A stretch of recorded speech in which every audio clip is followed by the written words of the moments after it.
Remember to subscribe to our YouTube channel at NDN TV Nigeria. Click on the subscribe button and be the first to get notifications. Conflict analysts in the Niger Delta have called for an overhaul of the presidential amnesty program designed in 2009 to facilitate conflict transformation for sustained peace and development in the region. Correspondent Chika Bodozie reports that the call follows a recent declaration by the presidential amnesty program under the leadership of his interim administrator, Colonel Milan Dikio, retired, to reform its contractual processes and block financial leakages in the system. The presidential amnesty program last month hinted that it had revoked a contract awarded to a firm identified as Express Concern International to train some 90 ex-agitators in agricultural value chain over alleged diversion of funds meant for execution of the contract. The Amnesty Office further hinted that it had activated an internal mechanism to get refunds through a performance bond secured from the contractor, noting that the days of awarding shady contracts were gone for good under the watch of its interim coordinator, retired Colonel Milan Dikio. Sadly, the latest contract scam follows many reported cases of malfeasance in the system. In September 2020, a presidential panel set up to investigate alleged corruption in the amnesty program turned in a damning report that between January 2011 and March 2018, former coordinators of the presidential amnesty program, namely Kingsley Kuku, retired Major General Paul Boro, and Professor Charles Dokubo, had misappropriated a whopping 712 billion naira through award of dubious contracts. In the many reported cases of brazen theft, the looting of the 60 billion naira Amnesty Vocational Training Center at Kayama Town in Kolokuma Opokuma local government area of Bayelsa State in February 2019 was totally unexpected.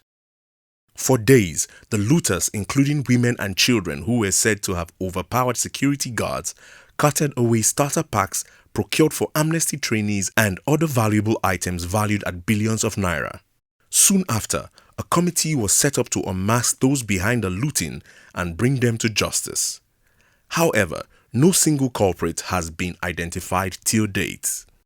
At the height of violent conflict, daily crude oil production had nosedived from roughly 2 million barrels to about 700,000 barrels, a situation that prompted the government of late President Umar Yar'Adua to proclaim an unconditional pardon for violent agitators in 2009. In 2010, the presidential amnesty program was designed to restore lasting peace in the Niger Delta through a model of disarmament, demobilization and reintegration, DBR. The DBR model of peace building in the Niger Delta was part of recommendations made in the Niger Delta Technical Committee report. Under the Niger Delta Peace Deal, ex-agitators were to receive training, economic empowerment and gainful employment in exchange for laying down their arms. Dr. Anthony Egupweze, a political scientist, insists that the peace deal in the Niger Delta derailed with the federal government's unwillingness to take into account its development component as recommended in the Ledum-Mite report. Now, the persons that have handled the amnesty program as the head and critical stakeholders, have they gone back to look at the integrity of that recommendations that led to the birth of the amnesty program? I'm sure they have not. With the benefit of hindsight, sociologist Wisdom Dike and Dr. Promise Ogele, a conflict scholar, are convinced that the presidential amnesty program has not achieved much due to its implementation as a disaster management program, whereas it was originally conceived as a peace-building initiative in the Niger Delta. For you to actually address conflict transformation, you must go to the root of the problem. That amnesty was a cosmetic. Was like, what do we do to ensure that these people allow us to drill oil? The people that they granted amnesty were only those who are involved in violent struggle. What of those who are involved in peaceful struggle? Let there be a new program of peace and development for the Niger Delta.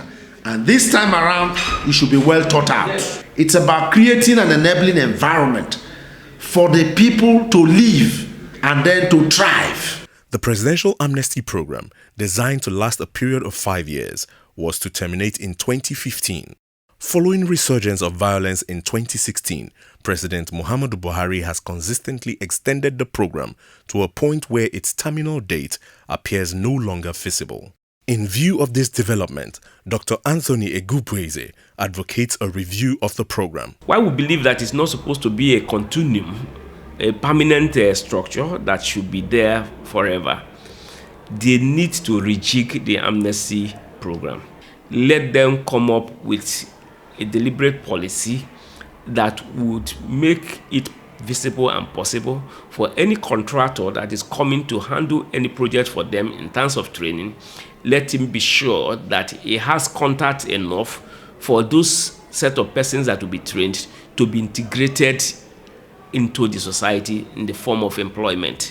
The Presidential Amnesty Program has so far brought relative peace to the Niger Delta, where attacks on crude oil and gas facilities are no longer a daily occurrence. However, most jobless youths have been engaged in massive oil theft and illegal crude oil refining, which have impacted negatively on the collective security of communities and the environment in the post-conflict period.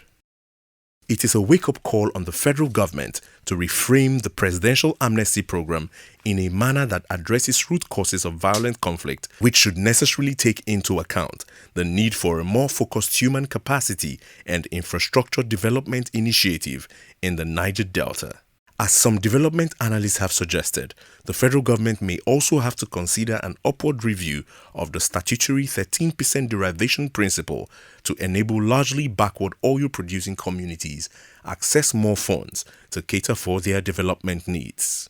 Their suggestion may not be out of place, as the Niger Delta conflict is largely driven by general precariousness, which will only take social justice to address sufficiently. Inside the Niger Delta,